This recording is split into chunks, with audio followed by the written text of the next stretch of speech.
Good morning दोस्तों। हमने सांख्यिकी में पहले पाठ के अभ्यास की शुरुआत की थी। हमने अभी तक क्या सीखा था वो थोड़ा सा याद कर लेते हैं, उसके बाद आगे बढ़ेंगे। तो हमने सीखा था, शुरुआत में कहाँ तक और कितना अभ्यास किया उसकी बात करते हैं। हमने सबसे पहले देखा था सांख्यिकी का उद्भव और विकास, फिर संख्यात्मक सूचना एवं गुणात्मक सूचना, उसका अर्थ एवं अंतर, प्राथमिक और गौण सूचना, उसके भी अंतर के बारे में देखा। उसके बाद प्राथमिक सूचना एकत्रित करने की पद्धतियों में 2 पद्धतियों का अभ्यास किया था। यहाँ तक हमने अभ्यास किया था इतना। अब हमारे पास कितना अभ्यास बाकी है उसकी बात करते हैं। हमें आज सीखना है प्रश्नावली की विधि के बारे में, उसके गुण और दोष, आदर्श प्रश्नावली के लक्षण, डाक द्वारा प्रश्नावली, गणक द्वारा प्रश्नावली, सभी के गुण और दोष, इसका अभ्यास करेंगे। उसके बाद हम देखेंगे गौण सूचना के प्राप्ति स्थान और गौण सूचना का उपयोग करते समय कौन सी सावधानियां रखनी चाहिए। तो याद कीजिए कि हमने सांख्यिकी के उद्भव और विकास की बात की थी। उसके बाद संख्यात्मक एवं गुणात्मक सूचना की बात की थी। उसके बाद हमने प्राथमिक और गौण सूचना का भी अभ्यास किया। उसके बाद प्राथमिक सूचना एकत्रित करने की 3 पद्धतियाँ थी, प्रत्यक्ष जांच, अप्रत्यक्ष जांच और प्रश्नावली की पद्धति। उसमें ये 2 प्रकार की पद्धति हो चुकी है। आज हम अभ्यास करेंगे प्रश्नावली की पद्धति। देखते हैं प्रश्नावली की पद्धति की शुरुआत करेंगे। यहाँ पर है हमारे पास प्रश्नावली की पद्धति। यहाँ से शुरू होता है हमारा आज का अभ्यास। तो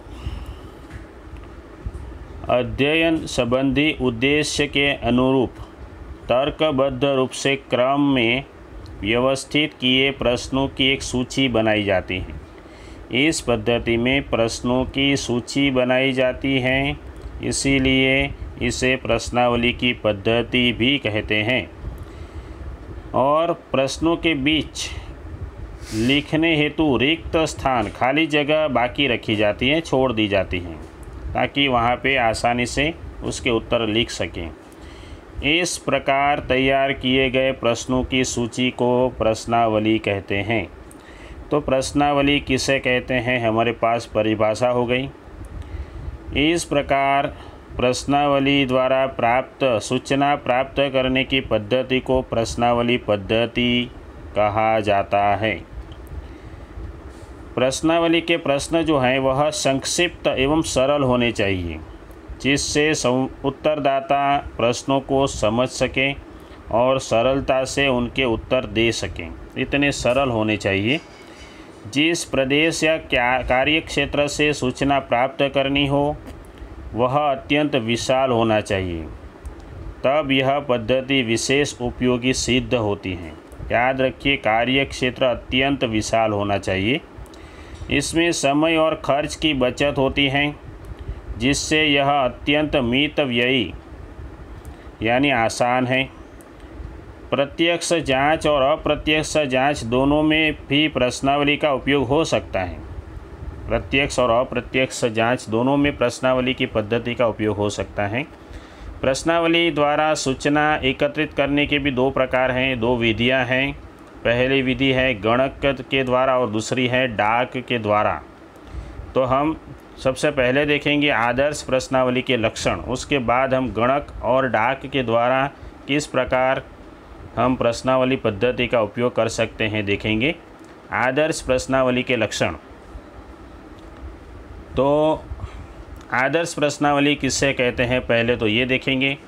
सूचना एकत्रीकरण की सफलता का आधार मुख्यतः प्रश्नावली की रचना पर है। योग्य रूप से तैयार की गई प्रश्नावली को आदर्श प्रश्नावली कहते हैं। योग्य रूप से, योग्य रूप यानी किस प्रकार का रूप, तो ये लक्षण आगे देखेंगे। तो आदर्श प्रश्नावली तैयार करते समय कौन सी बातों का ध्यान रखना चाहिए देखते हैं। सबसे पहला लक्षण है कि प्रत्येक प्रश्नावली के साथ में संबंधित पत्र अथवा उसका योग्य शीर्षक रखना चाहिए, जिससे वाचक को अभ्यास के अधीन का उद्देश्य स्पष्ट समझ सके।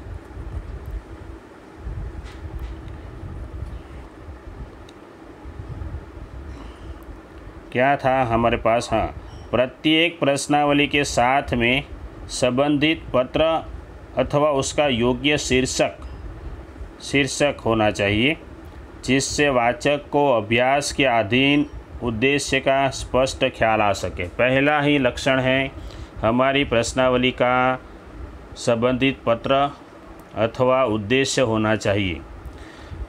प्रश्नों की संख्या जितना संभव हो सके उतना कम होना चाहिए। अधिक प्रश्न होंगे तो मुश्किल उत्तरदाता परेशान हो सकते हैं। प्रश्नों की संख्या कम रखने से उत्तरदाता से अच्छा प्रतिसाद मिलने की, अच्छा रिस्पॉन्स मिलने की संभावना रहती है। लंबी प्रश्नावली में उत्तरदाता को विशेष करके पिछले क्रम के प्रश्नों के उत्तर देने के लिए निरुत्साहित रहते हैं। 10 या 12 प्रश्नों के उत्तर दे सकते हैं, उसके बाद आप लोग 40 और 50 सवाल बनाएंगे तो बाद में 40-50 तक के जो सवाल है उसमें वो निरुत्साहित हो सकते हैं। प्रश्नों की संख्या कितनी होनी चाहिए इसका कोई मापदंड नहीं है, परंतु प्रश्नों की संख्या अधिक हो, अर्थात 25 या उससे अधिक, तब प्रश्नों की स्पष्टता प्राप्ति हेतु प्रश्नावली को अलग अलग विभागों में बांट देना चाहिए। 25 से अधिक सवाल बन जाए तो प्रश्नावली को बांट देना चाहिए अलग अलग विभागों में। प्रश्नावली में प्रश्नों की संख्या जांच के उद्देश्य से सुसंगत होनी चाहिए। जिस प्रकार की जांच है उसी के अधीन प्रश्न होने चाहिए। आगे चलते हैं। चौथा लक्षण, प्रश्न सरल, संक्षिप्त एवं समझा जा सके ऐसा होना चाहिए। अस्पष्ट और द्विअर्थी नहीं होना चाहिए। जैसे कि यदि प्रश्न ऐसा ले कि आप शिक्षित हो, तो यहाँ उत्तरदाता शिक्षित का अर्थ न समझे तो प्रश्न ऐसा हो जाता है कि शिक्षा माध्यमिक तक है या उच्चतर माध्यमिक तक या कॉलेज तक का, तो इस प्रकार का प्रश्न हो तो अच्छा रहता है। परंतु प्रश्न यदि इस प्रकार का हो कि आपकी शैक्षणिक योग्यता क्या है, तो उसके लिए जो उत्तरदाता हैं वह उसके लिए 5 विकल्प दिए जा सकते हैं कि उनकी शैक्षणिक योग्यता क्या है। प्राथमिक कक्षा तक पढ़ाई की है या माध्यमिक कक्षा तक पढ़ाई की है या उच्चतर माध्यमिक कक्षा तक पढ़ाई की है या कॉलेज या अशिक्षित हैं, तो ये विकल्प चुनकर बहुत ही आसानी से उत्तर दे सकते हैं। आगे चलते हैं। प्रश्न का गठन तार्किक होना चाहिए। प्रश्नों का क्रम सामान्य प्रश्नों से प्रारंभ करके अध्ययन हेतु निश्चित प्रश्नों की ओर होना चाहिए। जैसे कि आपका स्मार्टफोन संबंधी क्या तात्पर्य है, क्या आप स्मार्टफोन का उपयोग करते हैं, यह क्रम योग्य नहीं है। सही क्रम क्या होगा कि पहला हमारे पास बी प्रश्न प्रथम स्थान पर होना चाहिए और ए द्वितीय स्थान पर होना चाहिए। तो क्रम हमारे लिए महत्व का है। आगे बढ़ते हैं। भावनात्मक या निजी जीवन से संबंधित प्रश्नों को पूछने से टालना चाहिए। जैसे कि उत्तरदाता के वैवाहिक जीवन, आय के अन्य स्रोत संबंधित प्रश्न, ऐसे प्रश्नों को टालना चाहिए।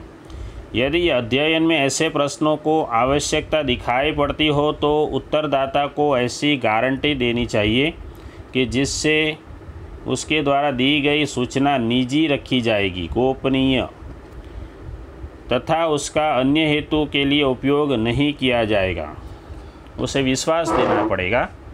आगे का देखते हैं। प्रश्नों के उत्तर में गणना नहीं होनी चाहिए। जैसे कि आपके परिवार में कमाने वाले सदस्यों की औसत आय कितनी है, ऐसे प्रश्नों को पूछने से टालना चाहिए। जिन प्रश्नों के उत्तर जिन प्रश्नों के उत्तर हाँ या ना या उससे अधिक विकल्प वाले हो तो ऐसे प्रश्नों को ही पूछना चाहिए, परंतु जिन प्रश्नों के लिए कोई निश्चित विकल्प न हो ऐसे प्रश्नों को पूछने से टालना चाहिए।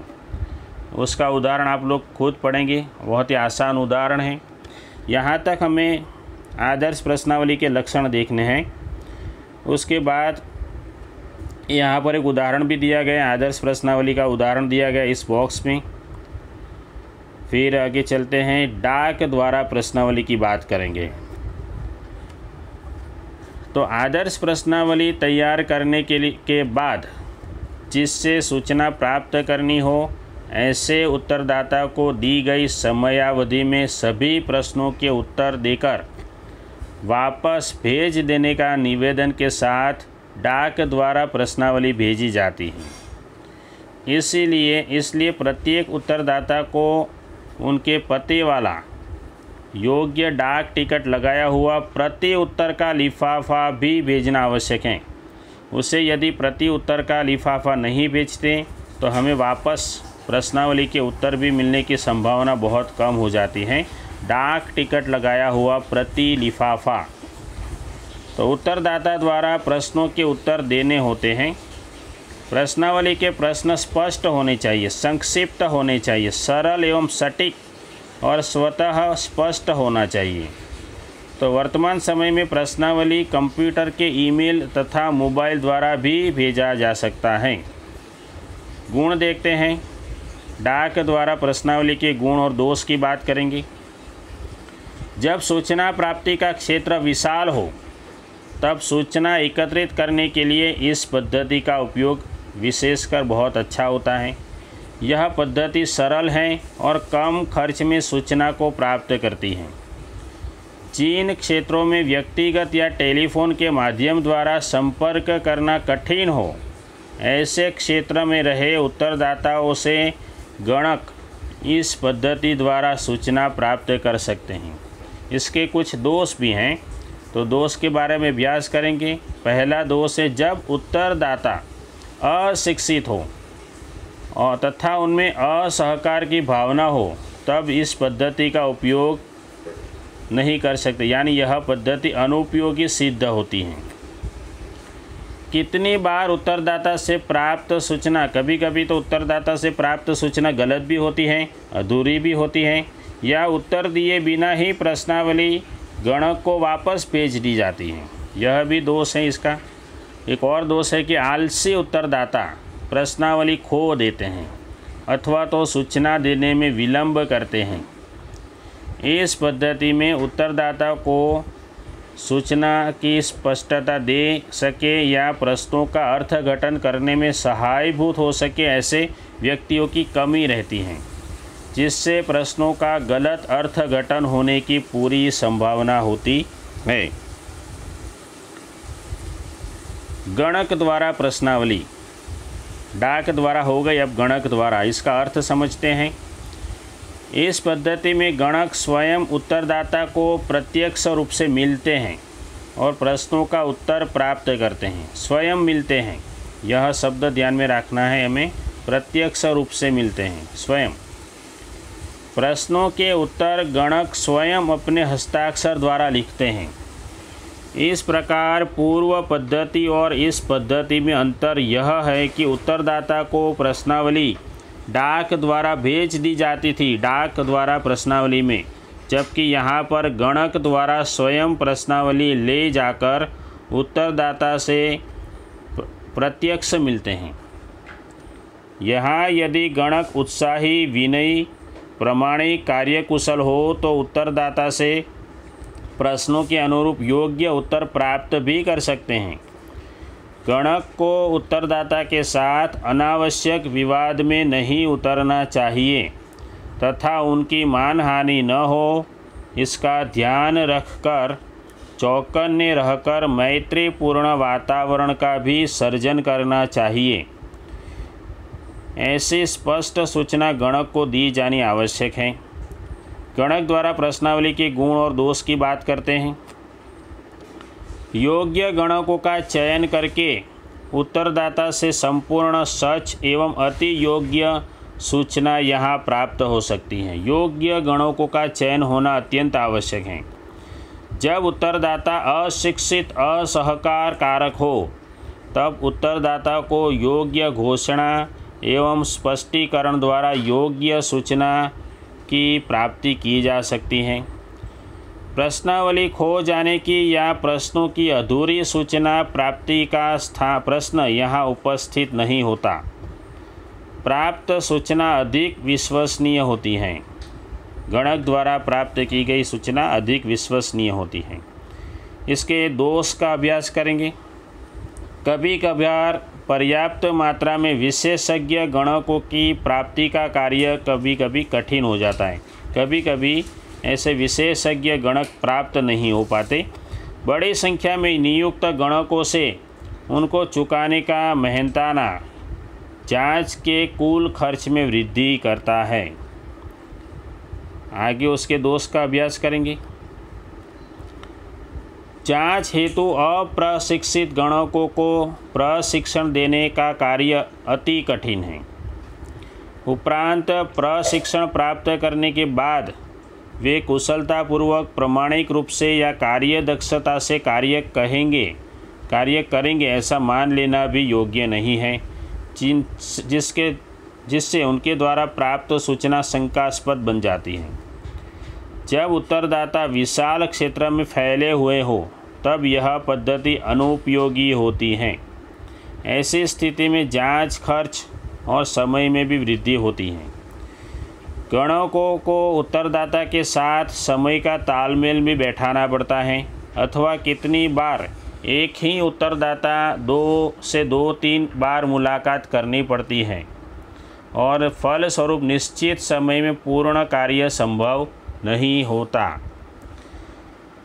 उसके बाद प्राथमिक सूचना एकत्रित करने की पूर्व चर्चा की गई 3 पद्धतियों में से किस पद्धति का स्वीकार करना चाहिए, इसका कोई नियम नहीं है।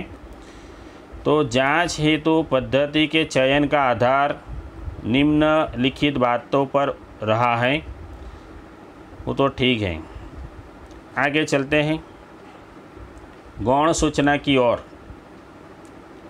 गौण सूचना का अभ्यास करेंगे। उसके प्राप्ति स्थान 2 प्राप्ति स्थान है, प्रकाशित और अप्रकाशित। प्रकाशित प्राप्ति स्थान द्वारा प्राप्त गौण सूचना की बात करते हैं तो सरकारी प्रकाशन लोगों को जानकारी देने हेतु केंद्र सरकार और राज्य सरकार के अधिकांश ऐसे संगठन हैं कि जो आंकड़ाकीय सूचनाएं एकत्रित करके उनका निष्कर्ष प्रकाशित करती हैं। ऐसे सरकारी प्रकाशन नियमित रूप से निश्चित समय पर सूचना प्रदान करते हैं, जैसे कि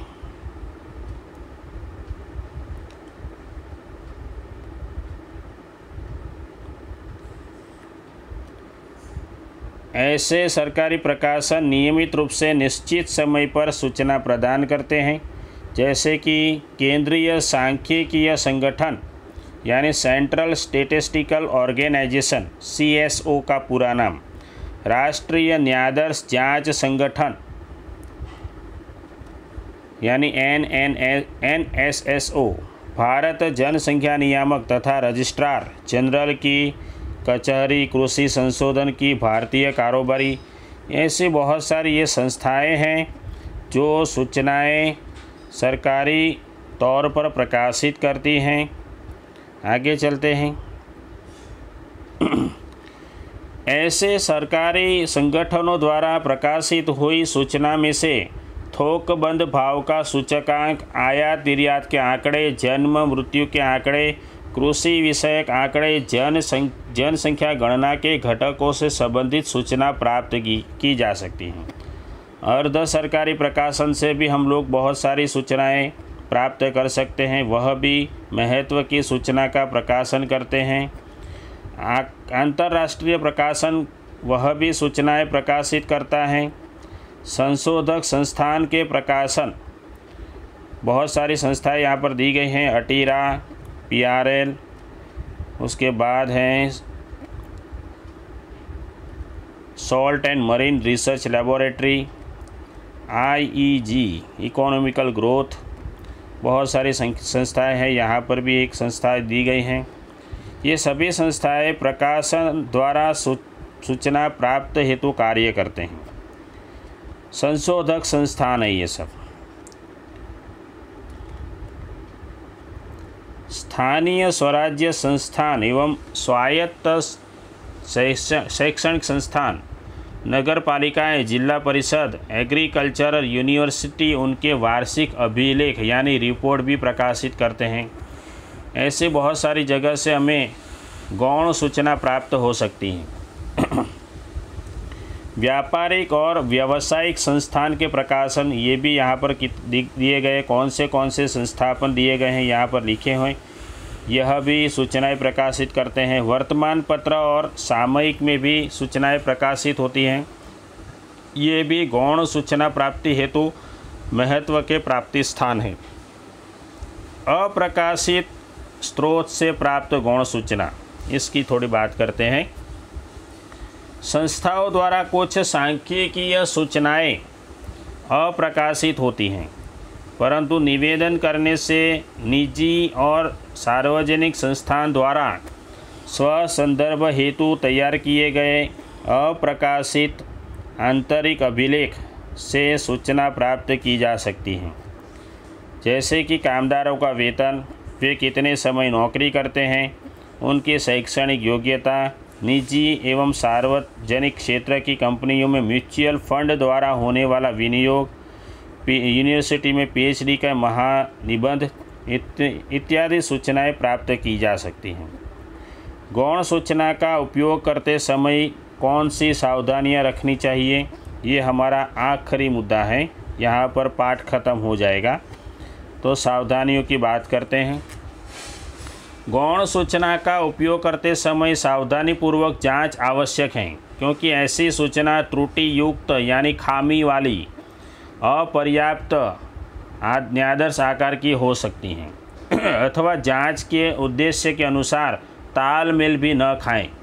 ऐसी अयोग्य गौण सूचना आंकड़ाकीय पृथक्करण हेतु एवं उस पर से निष्कर्ष प्राप्ति हेतु उसका अर्थघटन करने के लिए उपयोगी नहीं बन सकती। इसलिए ऐसी सूचना का उपयोग करने के लिए पहले हमें कुछ सावधानियों को ध्यान में रखना है। पहली सावधानी है हमारे पास, गौण सूचना का उपयोग करते समय, उपयोग करने के पूर्व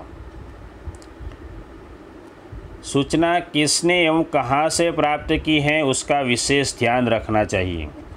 निजी संस्थान होते हैं, प्राइवेट संस्थान द्वारा तैयार किए गए अभिलेख यानी रिपोर्ट से प्राप्त सूचना कम विश्वसनीय होती है, क्योंकि निजी संस्थान अपने कुछ पूर्वग्रह एवं विचारधारा अनुसार सूचना एकत्रित करते हैं।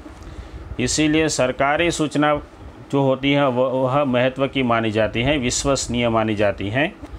गौण सूचना प्राप्ति का उद्देश्य अध्ययन के उद्देश्य से सुसंगत होनी चाहिए, अन्यथा ऐसी सूचना अनुपयोगी सिद्ध होती है।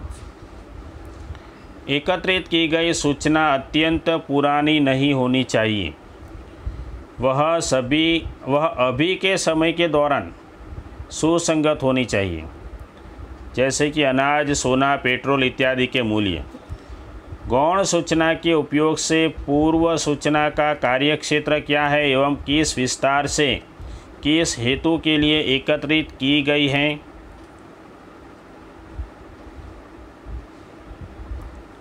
किस हेतु के लिए एकत्रित की गई हैं एवं उसमें किए गए उपयोग के पदों की व्याख्या इत्यादि जान लेना आवश्यक है।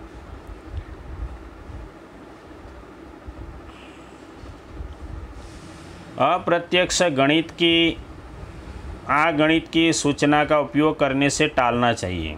ऐसी गणित की गई सूचना कई बार गलत मापदंडों की गणना से बनाई गई होती है।